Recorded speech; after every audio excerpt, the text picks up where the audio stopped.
આજે હું તમને દશામાના વ્રતની વિધિ કહીશ. જય દશામા, જય દશામા, જય દશામા. દશામાનું વ્રત કરવાથી ઘરમાં સુખ, સમૃદ્ધિ અને શાંતિ મળે છે.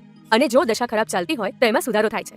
આ વ્રત અષાઢ વદ અમાસ એટલે કે દિવસના દિવસથી શરૂ કરાય. આ વ્રત કરનારે સવારે નાહી ધોઈને વાર્તા સાંભળવી અને 10 દિવસ નકોડા ઉપવાસ કરવા. માટીની સાંઢણી બનાવી તેનું પૂજન કરવું અને 10મા દિવસે આ સાંઢણીને જળમાં પધરાવવી. વ્રત પૂરું થયે વ્રતનું ઉજવણું કરવું. 1 રૂપાની સાંઢણી બનાવી તેને સુપાત્ર બ્રાહ્મણને દાનમાં આપવી. જય દશામા.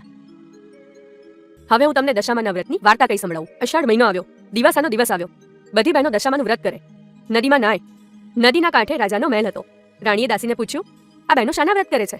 દાસી નદીને આરે ગઈ અને પૂછ્યું, બેન તમે શાના વ્રત કરો છો? બહેનોએ કહ્યું, દશામાના. એ વ્રત શી રીતે થાય? દાસીએ પૂછ્યું. બહેનોએ કહ્યું, 10 સૂતરના તાતણા લેવા, તેને 10 ગાંઠો વાળવી અને દોરાને કંકુ દેવું. દાસી મહેલમાં આવીને રાણીને વાત કરી. રાત્રે રાજા આવ્યા એટલે રાણીએ કહ્યું, હું દશામાનું વ્રત કરું? રાજા કહે, એ વ્રત કરવાથી શો લાભ? રાણી કહે, નિર્ધનને ધન મળે, પુત્ર અને પરિવાર વધે. રાજા કહે, મારે ધનની ખામી નથી. હાથી, ઘોડા, રાજપાટ જે જોઈએ તે બધું છે. રાજાના અહંકારના વચનોથી રાણી રિસાયા અને ખાધા પીધા વિના સૂઈ ગયા. રાત્રે દશામાં આવ્યા અને રાજ્યમાં બધે ફરી વળ્યા. સવારનો પહોર થયો. રાજ્યમાં અંધાધૂંધી થવા માંડી. ભંડારમાં પૈસોય ના મળે. કોઠારમાં જોવા જાય તો અનાજનો દાણોય નહીં. ગામની પ્રજા રાજાને કહેવા લાગી, હવે તમે પહેરે લુગડે બહાર નીકળો, તમારા રાજમાં માઠી દશા બેસશે. રાજા રાણી ત્યાંથી ચાલી નીકળ્યા અને ગામને પાદરે ફૂલવાડીમાં બેઠા. ત્યાં તો ફૂલવાડી બળીને ભસ્મ થઈ ગઈ. રાણી કહે છે, આપણી દશા કઠણ છે, આપણે અહીં રહેવામાં સાર નથી. આમ કહી રાજા રાણી ત્યાંથી આગળ ચાલ્યા. રસ્તામાં કુંવરને ભૂખ લાગી. એટલામાં રાણીની બેનપણીનું ગામ આવ્યું.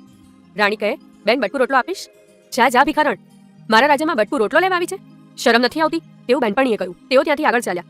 કુંવરને તરસ લાગી. રાણી બંને રાજકુમારોને લઈને વાવમાં પાણી પીવડાવવા જાય છે. ત્યાં તો બંને રાજકુમારોને દશામાએ વાવમાં ખેંચી લીધા.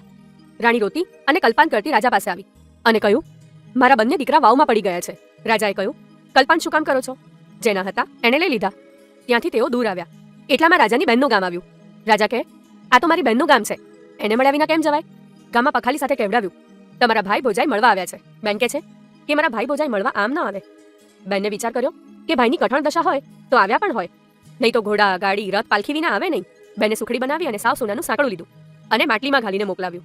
પરંતુ જ્યારે રાજાએ માટલી ખોલી ત્યારે સુખડી કોલસો થઈ ગઈ અને સાંકળું સાફ થઈ ગયો. રાજાએ વિચાર્યું કે માં જાણી બેન મને મારી નાખવા રાજી ના હોય, પણ આ તો બધા દશાના ખેલ છે. એટલે માટલીને ભોયમાં ભંડારી એ લોકો આગળ ચાલ્યા. આગળ મોટી નદી આવી, તેમાં ચીબડાના વાડા હતા. રાણીએ ખેડૂતને કહ્યું, અમને બહુ ભૂખ લાગી છે, એક ચીબડું ખાવા આપો તો સારું. ખેડૂતે એક ચીબડું આપ્યું. સૂર્યનારાયણ અસ્ત થયા પછી ખાવું નહીં એવું નિયમ હતું. એટલે ચીબડું રથમાં મૂકી તેઓ સૂઈ ગયા. ત્યાં તો અજાણ્યા સૈનિકો આવ્યા. પાસેના બીજા ગામના કુંવર રિસાઈને મોસાળ નાસી ગયો હતો. તેથી એ રાજાએ સૈનિકોને શોધ કરવા માટે અહીં મોકલ્યા હતા. રથમાં જે ચીબડું હતું તે અચાનક કુંવરનું માથું થઈ ગયું. સૈનિકો શોધતા શોધતા રથ સુધી આવ્યા અને રથમાં કુંવરનું માથું જોયું. તેથી સૈનિકોએ તેઓ બંનેને માર મારીને પોતાના રાજા પાસે ખેંચી ગયા. પેલા રાજાએ એમને જેલમાં નાખ્યા અને રાણીને જુદી ઓરડી આપી.